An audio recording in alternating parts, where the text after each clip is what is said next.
Hello friends, स्वागत है आप सभी का सीबीबीके आर्ट्स क्लासेस में।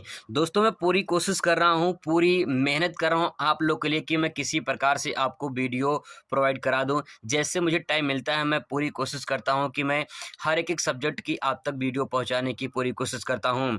तो यहाँ पे बहुत सारे कमेंट आए थे, व्हाट्सएप पे भी बहुत सारे, यूट्यूब पे भी कमेंट आए थे। सिविक्स ने या नागरिक शास्त्र इसे बोलते हैं, तो जो है इसके बारे में इम्पॉर्टेंट क्वेश्चन बताने के लिए तो आज उन्हीं हम लोग जो है टॉपिक पे बात करने वाले हैं। नागरिक शास्त्र के इम्पॉर्टेंट क्वेश्चन यहाँ पे कवर करने वाले हैं। बहुविकल्पीय, अति लघु और लघुत्तरीय प्रश्न हम जो लोग यहाँ पे कवर करने वाले हैं। आपको जानकारी के मुताबिक बता दूं कि भूगोल में तो मैंने जो पॉइंट बताया था, जो इम्पोर्टेंट क्वेश्चन बताया था, वो एग्ज़ाम में आए हैं और काफ़ी लोगों का रिस्पांस भी अच्छे मिले हैं कि उनके क्वेश्चन जो हैं वो अच्छे हुए हैं और जो मैंने बताया था वो क्वेश्चन आए थे।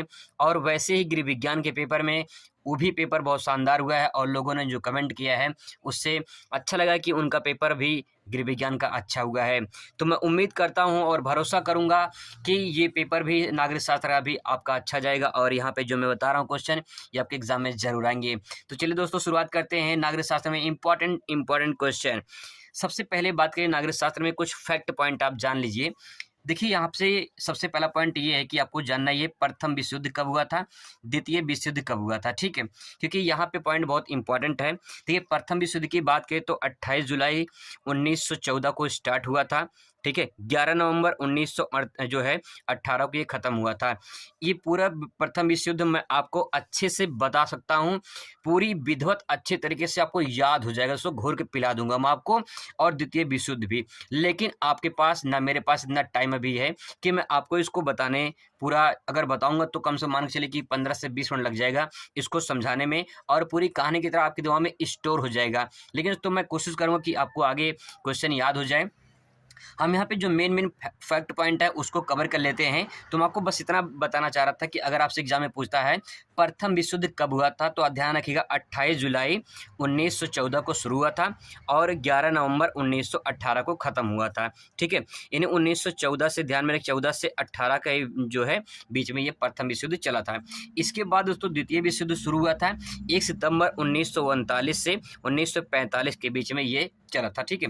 1 सितंबर, ये ध्यान रखेंगे, 1 सितंबर 2 सितंबर, ये तो आपको याद रहेगा। 1939 से 1945 के बीच में चला था।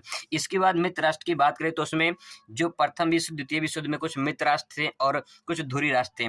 मित्र राष्ट्र का मतलब ये होता है कि मित्र की तरह लड़ाई किए थे, जैसे ब्रिटेन, यूएसए, फ्रांस, रूस, कुछ और देश थे जो मित्र राष्ट्र के रूप में शामिल थे। वहीं ध्रुव राष्ट्र की बात करें तो इसे केंद्र राष्ट्र भी कहते हैं, जैसे कि जर्मनी, इटली, जापान, ये मुख्य थे। और वहीं बता दें कि शीत युद्ध के बारे में अगर आपसे पूछता है, ठीक है, अभी क्वेश्चन लोग कवर करेंगे, घबराइएगा मत, इंपॉर्टेंट क्वेश्चन भी कवर करने वाले हैं। पहले कुछ फैक्ट पॉइंट ऐसे ही पढ़ लेते हैं। शीत युद्ध की बात करें तो शीत युद्ध में यूएसए और रूस के बीच में हुआ था। शीत युद्ध के सबसे बड़ा कारण ये था कि यूएसए चाह रहा था पूंजीवाद और रूस चाह रहा था समाजवाद। इसी बात को लेकर जो है शीत युद्ध शुरू हुआ था। शीत युद्ध का मतलब बहुत सिंपल पॉइंट मैं आपको बता दूं कि इसमें कोई भी अस्त्र शस्त्र नहीं चलाए गए थे, सिर्फ बातों ही बातों में ये लड़ाई हुई थी, इसीलिए इसे शीत युद्ध कोल्ड वार कहा जाता है। चलिए दोस्तों, शुरुआत करते हैं महत्वपूर्ण इंपॉर्टेंट क्वेश्चन को। यहाँ पे देखिए, पहला क्वेश्चन है, जापान के हिरोशिमा और नागासाकी में परमाणु बम कब गिराया गया था? तो आपको बता दें कि द्वितीय विश्व युद्ध के दौरान लास्ट में, मैंने आपको पहले बता दिया था द्वितीय विश्व युद्ध के बारे में कि 1939 से 1945 के बीच में चला था। तो लास्ट में 45 में अमेरिका ने जापान पर परमाणु बम गिराया था और हिरोशिमा, नागासाकी, ये दो शहर हैं जापान के हैं जहाँ पे गिराया गया था। तो यहाँ पे देखिए 45 में, 1945 में जो है जापान के हिरोशिमा और नागासाकी में परमाणु बम गिराया गया था। अगर पूछ लेता किसके द्वारा गिराया गया था तो आंसर हो जाएगा अमेरिका के द्वारा, ठीक है। अगला क्वेश्चन देखिए, दूसरा नंबर है, भारत में गुट निरपेक्ष आंदोलन के जनक कौन थे? तो अगला क्वेश्चन देखिए, शीत युद्ध का संबंध किन दो देशों से है? अगर इस टाइप से सवाल पूछता है तो शीत युद्ध के बारे में तो आप समझ जाइए कि यूएसए और जो है रूस के बारे में बात हो रही, क्योंकि यूएसए, संयुक्त राज्य अमेरिका और रूस के मध्य शीत युद्ध हुआ था। और मैंने आपको पहले ही बता दिया कि शीत युद्ध का मतलब बातों बातों में, जैसे मान लो कि ऐसे अपने गांव में, अपने क्षेत्र में देखा होगा, दो लोग को लड़ते हुए, ऐसे लोग को लड़ते हुए कि बातों बातों में ही लड़ते हैं, लेकिन लाठी डंडा नहीं चलता है, सिर्फ बतिये बतिये में मतलब जो है सब कुछ हो जाता है, लेकिन लाठी डंडा चलने की नौबत नहीं आती है। तो ऐसे लड़ाई को हम शीत युद्ध का नाम दिया है, यहाँ पे दिया गया है। तो यूएसए और रूस के बीच में चला गया है। अगला क्वेश्चन देखिए, निम्नलिखित में से कौन सा देश पूंजीवादी व्यवस्था में विश्वास रखता है? तो दोस्तों आपको बता दें कि पूंजीवादी में मैंने पहले बताया था, तो पूंजीवादी अमेरिका चाहता था, पूंजीवादी रूस चाहता था समाजवादी। तो इसमें करेक्ट आंसर क्या संयुक्त राज्य अमेरिका हो जाएगा। अगला क्वेश्चन इंपॉर्टेंट है, यहाँ पे ध्यान दीजिए, शॉक थेरेपी अपनाई गई थी। तो यहाँ पे क्वेश्चन पूछा गया है कि शॉक थेरेपी कब अपनाई गई थी? तो यहाँ पे दोस्तों हो जाएगा करेक्ट आंसर 1992 में शॉक थेरेपी अपनाई गई थी। थोड़ा सा जान लीजिए कि शॉक थेरेपी क्या होती है। शॉक थेरेपी का अर्थ अगर समझना चाहते हैं तो यहाँ पे हम कह सकते हैं आघात पहुंचाकर उपचार करना। शॉक का मतलब क्या होता है? शॉक देना, है ना, किसी को शॉक देना। तो यहाँ पे आघात पहुंचाकर उपचार करना। यहाँ बता दें कि इसमें जो है वर्ल्ड बैंक, ठीक है, अंतर्राष्ट्रीय मुद्रा कोष, ये जो दो संस्था थी जिसके द्वारा जो है ये शॉक थेरेपी का शुरुआत किया गया था। आगे क्या होता है इनके बारे में हम लोग लॉन्ग क्वेश्चन में कवर करेंगे। बस आप इतना समझिए, शॉक थेरेपी का मतलब होता है आघात पहुंचाकर उपचार करना। इसकी शुरुआत हुई थी 1992 में। आगे देखिए क्वेश्चन नंबर 6वां देखिए, सोवियत संघ का विघटन कब हुआ? सोवियत संघ की बात अगर पूछ रहा है तो यहाँ पे यानी रूस की बात हो रही है। अगर इसकी बात करें कि एक सब विघटन का मतलब होता है बंटवारा होना, अलग अलग हो जाना। तो 1991 में इसका करेक्ट आंसर हो जाएगा। आगे देखिए, किस वर्ष शीत युद्ध का समापन हुआ था? शीत युद्ध का समापन किस वर्ष हुआ था? तो जो हुआ था ये 1989 में हुआ था। अगला क्वेश्चन देखिए, उत्तर अटलांटिक संधि संगठन जिसे नाटो के नाम से जाना जाता है, और यहाँ पे इसका निर्माण पूछा है कि इसका निर्माण कब किया था नाटो का? तो बता दें कि 1949 में इसका निर्माण किया गया था। अब दोस्तों यहाँ पे मैं थोड़ा सा आपको कुछ ट्रिक के माध्यम से कुछ याद करवाने वाला हूँ, क्योंकि यहाँ पे जितने सारे पॉइंट मैंने लिखे हैं सब डेटा हैं। तो डेटा हो सकता है आपको जल्दी याद ना हो, तो मैं कुछ ट्रिक के इस्तेमाल करूँगा। थोड़ा ध्यान से समझिएगा, आपको आसानी से फनी तरीके से याद हो जाएगा। आप दोस्तों इससे कैसे याद कर सकते हैं? थोड़ा सा इमेजिन करिए और फनी तरीके से याद करने की कोशिश करिए। अगर कोई आपको शौक देगा, ठीक है, अगर कोई आपको शौक देगा तो आप क्या कहेंगे? भाई ना दो, ठीक है, ना दो। तो देखिए ना दो, है ना, ना दो, शौक ना दो। शौक दोगे दिक्कत हो जाएगी, शौक ना दो। तो 9-2 हो जाएगा। 19 कॉमन छोड़िए अभी। तो आपको इतना ध्यान रखना है कि जब शॉक थेरेपी अपनाई गई, जैसे क्वेश्चन दिमाग में आपके आएगा, जैसे क्वेश्चन पेपर में पूछे गए शॉक थेरेपी अपनाई गई थी, तो ध्यान रखना है कि आपको शौक कोई ना दे, शौक कोई ना दे। तो 9 दे, 9 दे, 9 और 2, 9 और 2 92, ठीक है। आप इस तरह से याद कर सकते हैं। देखिए यही तरीका है, लॉन्ग टाइम के लिए आप याद कर सकते हैं, नहीं तो आज याद करेंगे कल भूल जाएंगे, ठीक है, यही तरीका है। आगे देखिए, सोवियत संघ का विघटन जो हुआ था, ये मैंने बताया था कि 1991 में मेरा जन्म हुआ था, तो आप इसको याद कर सकते हैं ऐसे। और यहाँ देखिए, किस वर्ष शीत युद्ध का समापन हुआ था? तो 1989 में हुआ था। अब इसको कैसे याद करेंगे? देखिए सबसे पहले आपको यहाँ पे एक वर्ड बनाना है, जिससे यहाँ पे लिखा है शीत, तो आपको क्या कर देना है, इसको सीट बोल देना है, सीट, ठीक है, सीट। ये सीट हो गया। तो आपके सीट पर कोई बैठा है, आपके सीट पर कोई बैठा है और आप उससे कह रहे हो भाई उठो, वहां से उठो, सीट से उठो। किस लिए उठो? क्योंकि उसके नीचे अठन्नी है। क्या है? उसके नीचे आपका अठन्नी है। अठन्नी आपने सुना होगा नाम, अठन्नी, अठन्नी चवन्नी, है ना। तो अठन्नी मतलब 8 9 अठन्नी, 8 और 9 अठन्नी, ठीक है। समझ में कुछ आ रहा है? 8 और 9 अठन्नी हो जाएगा। तो आप देखिए सीट, यहाँ पे जैसे शीत युद्ध पेपर में आएगा तो ऑप्शन में आप देखेंगे सीट के नीचे क्या था, मेरा अठन्नी दब गया था। तो भैया अठन्नी उठाओ, 8 9 उठाओ, 8 9 टिक मारो, खत्म कहानी। आगे देखिए, उत्तरी अटलांटिक संधि संगठन नाटो, है ना, नाटो का निर्माण कब? इसे शॉर्ट फॉर्म में नाटो बोलते हैं, ठीक है। इसको बोलते हैं उत्तरी अटलांटिक संधि संगठन में नॉर्थ अटलांटिक ट्रेटरी ऑर्गेनाइजेशन, यानी नाटो, ठीक है। अब देखिए इसके, तो यहाँ पे अगर कोई नाटा आदमी आपके पास आए, है ना, और आपको मार कर चला जाए, तो आप क्या कहेंगे? आप यही कहेंगे ना, 1 ऐसे कहेंगे, आप कहेंगे 1 ऐसे लिखेंगे 1, ठीक है, 1 ऐसे कहेंगे, 1 आइन, 1 आइन, अब ईटा लेके 4 9, 4 1 आइन और ईटा लेके 4 9, ठीक है। तो 1 से 1 हो जाएगा, आइन एज 9 9, 4 एज 4 4 9 9 4 9। देखिए कितने आसानी से कोई नाटा आदमी आपको मारे आके, तो आप यही कहोगे ना, 1 आइन और ईटा लेके 4 9, तो 1949 आसानी से कर सकते हैं। दोस्तों 10 क्वेश्चन बहुविकल्पीय पूछा जाएगा, तो 10 क्वेश्चन यहाँ पे कवर कर लेते हैं। यूरोपीय संघ की स्थापना कब हुई थी? यूरोपीय संघ की स्थापना अगर बात करें तो आप समझ जाना कि यूरोपीय की स्थापना 1992 में हुआ था। कब हुआ था? 1992 में हुआ था। अब देखिए इसको कैसे याद करेंगे। जैसे मान लो आपने धान कुटने वाला मशीन देखा होगा, है ना, तो आप कह रहे हो कि भाई तुम रोपो, तू रोप भाई, तू रोप, रोप, है ना, यूरोप, मैं नहीं रोपूंगा, यूरोप, तुम रोपो मतलब यूरोप, है ना, यूरोप। अब देखिए यहाँ पे यूरोप है, तो अगर आपसे कोई कहे रोपने के लिए तो आप कह दो कि नाई तू रोप भाई, नाई तू, नहीं तू रोप, नाई तू रोप, तो 92 नाई तू रोप। ऐसे दोस्तों आप ट्रिक्स याद कर सकते हैं, बाकी आप ऐसे भी याद कर सकते हैं, कोई दिक्कत नहीं है। क्वेश्चन नंबर 10वां देखिए, उत्तरी कोरिया और दक्षिणी कोरिया के मध्य विभाजक रेखा है, कौन सी विभाजक रेखा है? तो बता दें कि 38 डिग्री समांतर रेखा जो है ये 38 डिग्री, ये उत्तरी कोरिया और दक्षिणी कोरिया के मध्य जो है ये विभाजक रेखा है। अब दोस्तों यहाँ पे देखिए अति लघु क्वेश्चन को हम लोग कवर कर लेते हैं। बहुत इंपॉर्टेंट क्वेश्चन मैंने सेलेक्ट किया है। पहला सवाल है, यूरोपीय संघ से आप क्या समझते हैं? यूरोपीय संघ आपको हेडिंग डालना है और लिखना है इसमें, यह यूरोप में एक महत्वपूर्ण संगठन है। पहला पॉइंट तो ये हो जाएगा कि यूरोपीय संघ क्या है। तो संघ का मतलब क्या? गुट होता है, समूह होता है, संगठन होता है। अब यूरोप में कुछ ऐसे देश हैं जो अपने संगठन बनाए हुए हैं, तो यूरोप में एक महत्वपूर्ण संगठन है। पहला पॉइंट इसमें ऐसे हो जाएगा। इसके बाद क्या होगा?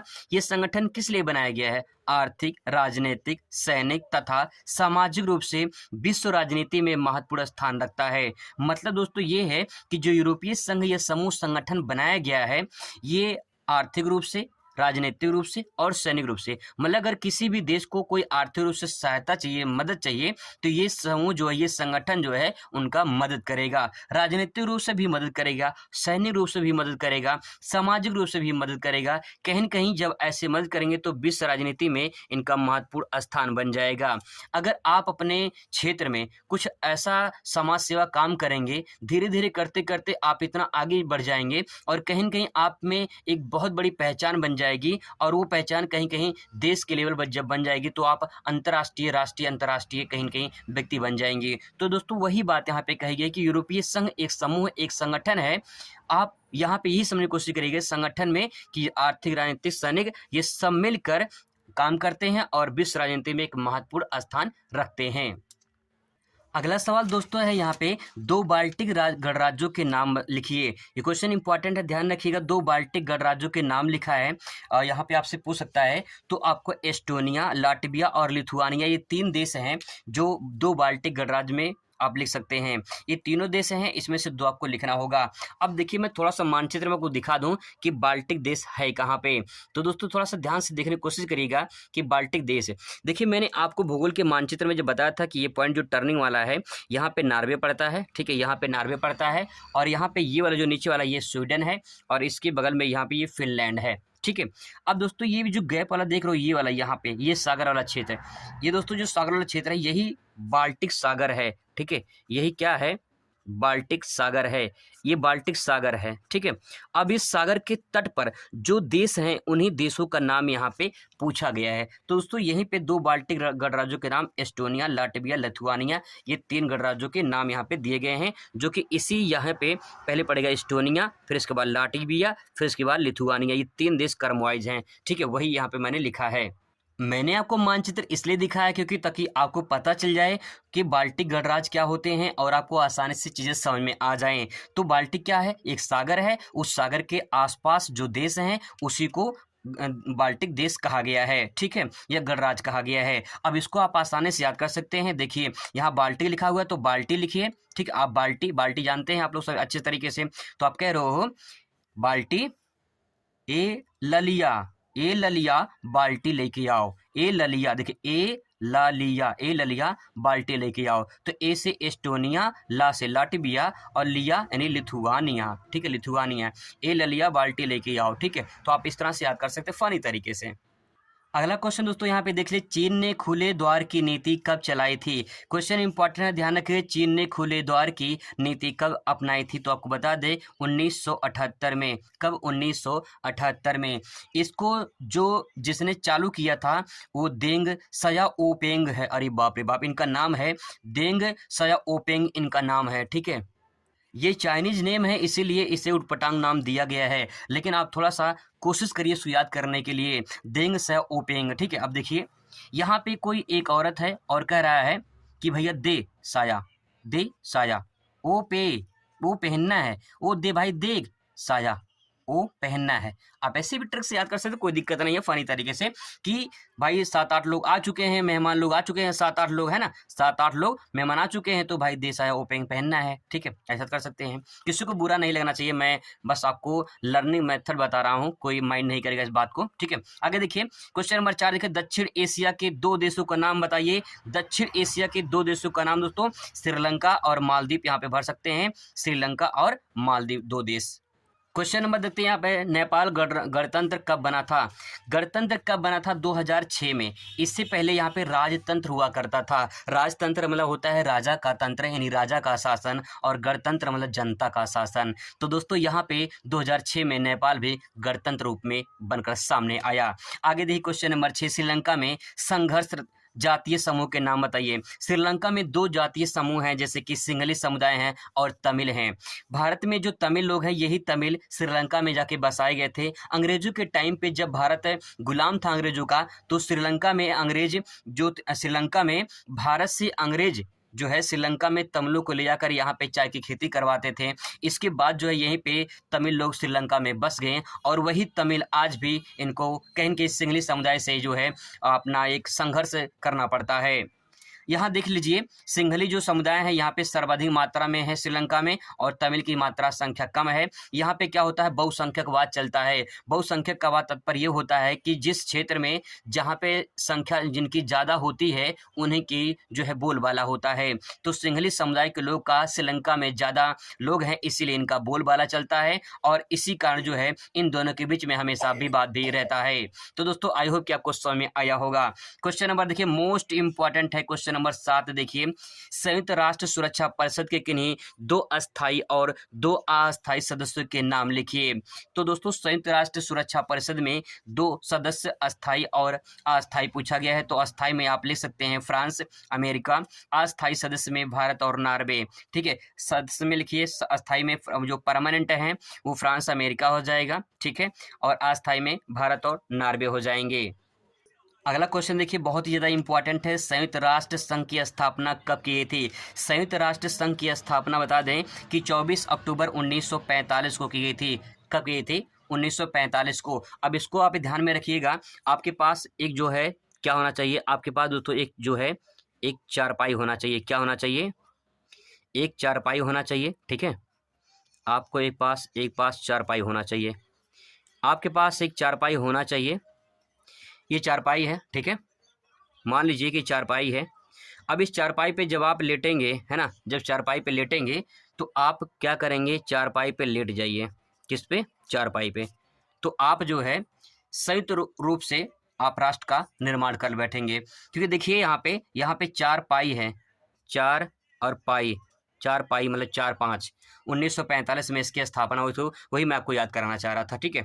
आगे देखिए, अंतर्राष्ट्रीय न्यायालय कहाँ पर स्थित है। अंतर्राष्ट्रीय न्यायालय की अगर बात दोस्तों पूछ ले आपसे, तो यहाँ पे देखिए, यहाँ पे अंतर्राष्ट्रीय हेग पड़ता है नीदरलैंड में। तो दोस्तों ये आपको ध्यान में रखना, बहुत ही इंपॉर्टेंट क्वेश्चन है, हेग के बारे में पूछ लेगा। अगर यहाँ पे मैं आपको याद कराऊँ तो आपको मैं यहाँ पे लिखूँ, जैसे यहाँ पे लिखा है हेग, ठीक है।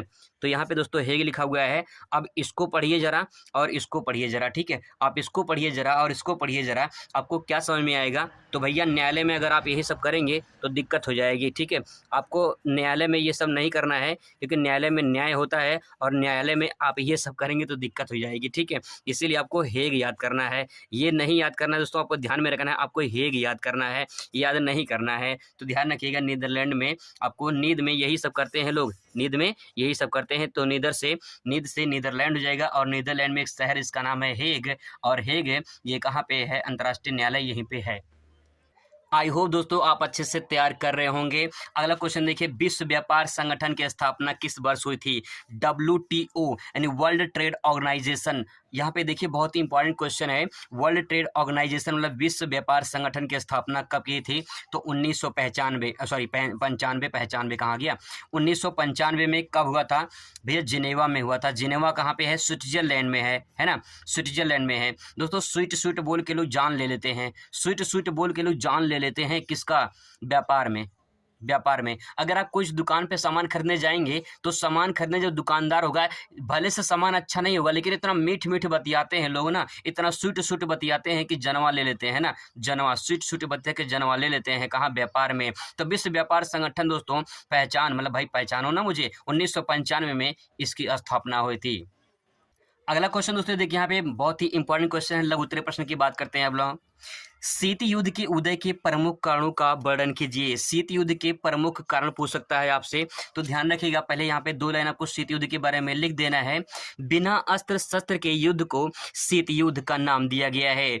अस्त्र मतलब होता है कि कोई चीज फेंक के मारना, और शस्त्र मतलब होता है कोई हाथ में मतलब चला के, मतलब जिस चाकू है तो हाथ में मारेंगे, और गोली है जो गोली निकल के जाएगी तो अस्त्र हो जाएगा। युद्ध को शीत युद्ध का नाम दिया गया है। तो भैया बोली में ये लड़ाई हुई थी, 2 लोग में लड़ाई हुई थी। जैसे 2 लोग हैं, आपने गांव में देखा होगा 2 लोग को लड़ते हुए, तो 2 लोग जब लड़ते हैं ना तो बोली में लड़ते हैं, है ना, बोली में लड़ते हैं, लेकिन हाथापाई नहीं होती है, मारपीट नहीं होता है, लेकिन बोलिए में जान ले लेते हैं, है ना। तो दोस्तों वही चीज़ है यहाँ पे कि शीत युद्ध जो हुआ था ये संयुक्त राज्य अमेरिका और रूस के मध्य हुआ था, जो कि किसी भी अस्त्र शस्त्र का यूज नहीं किया गया था। यहाँ पे दोस्तों इसके बाद हेडिंग डालेंगे शीत युद्ध के कारण में, तो पहला पॉइंट यहाँ लिखेंगे विचारधारा की लड़ाई। अब सवाल है कि विचारधारा की लड़ाई मतलब क्या? देखिए मैंने आपको पहले शुरू में बता दिया था कि अमेरिका पूंजीवाद चाहता था और रूस साम्राज्यवाद चाहता था या समाजवाद चाहता था।